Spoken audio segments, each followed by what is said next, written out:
Il est passé de la garde à vue à la comparution immédiate et à la prison. C'est très rare, mais ça a créé une telle émotion. Et puis il y a une infraction, à la fois de Deliveroo et de cet individu. L'un des événements, on va dire, douloureux de cette semaine, cet acte antisémite d'un livreur, de Deliveroo, qui a refusé de prendre une commande dans un restaurant kasher. Nous sommes avec Samy Gozlan. Samy, bonjour, Boker Tov. Bonjour Daniel. Bonjour. Merci d'être avec nous ce matin. Alors, très rapidement, on va dire que la justice a tranché concernant le cas de ce livreur et a reconnu le caractère antisémite de cet acte, n'est-ce pas? Oui, ils se sont basés sur l'article 225 1 et 2 du Code pénal, le même que nous utilisons pour lutter contre les actions de boycott. Voilà, donc c'est la discrimination. Et il a été condamné à 4 mois ferme. Ah oui. Alors, il est passé de la garde à vue à la comparution immédiate et à la prison. C'est assez rare, n'est-ce pas, Samy, que ça se passe aussi rapidement? C'est très rare, mais ça a créé une telle émotion. Et puis il y a une infraction, à la fois de Deliveroo et de cet individu, une infraction à la législation sur le séjour des étrangers en France et l'infraction aussi sur la législation du travail. Il a été embauché pour livrer des colis, pour travailler, et alors qu'il n'a aucun titre de séjour. C'est ça qui est grave. Et c'est ce qui a certainement rajouté à on va dire à sa peine, en tout cas. Mais c'est inquiétant, parce que j'ai reçu beaucoup d'appels dans ce sens. Les gens se sont inquiétés du fait que, une personnalité qu'on ne pourrait pas retrouver face à un acte malfaisant en transportant les repas.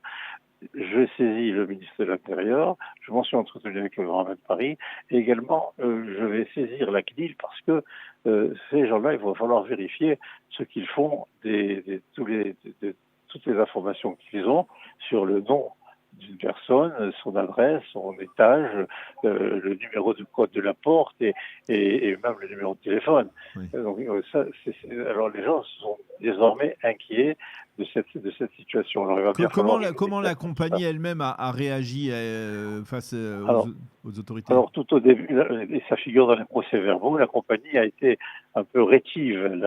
Elle a retenu, elle n'a pas donné tout de suite les informations et quand les victimes, les 2 restaurateurs se sont adressés à elle, ils n'ont pas pris ça au sérieux. Mais l'émotion étant, l'importance médiatique qui a été autour de cela, les a contre moi. Elle m'a téléphoné, la directrice. Il se trouve qu'elle est de confession juive, Madame Sarfati Agrabli, et elle m'a dit qu'elle avait décidé de tout faire pour identifier l'individu. C'est ce qu'elle a fait. Mais je considère quand même qu'il y a un risque aujourd'hui que nous ont exprimé un grand nombre de consommateurs, c'est-à-dire pas seulement des juifs. Mais imaginons que quelqu'un qui a un nom à consonance juive, comment dans un restaurant au Fouquet's par exemple, il peut se trouver aussi visé et cité. Donc il y avait une volonté, en tout cas de la part de la justice israélienne, de faire de ce cas un précédent qui dissuade d'environ, disons-nous, d'autres livreurs de se livrer à ce genre de conduite. Et il existe quand même dans la région parisienne une société de livraison qui s'appelle 1, 2, 3 Kasher. Je pense que plus de sécurité, les gens devraient s'adresser à elle.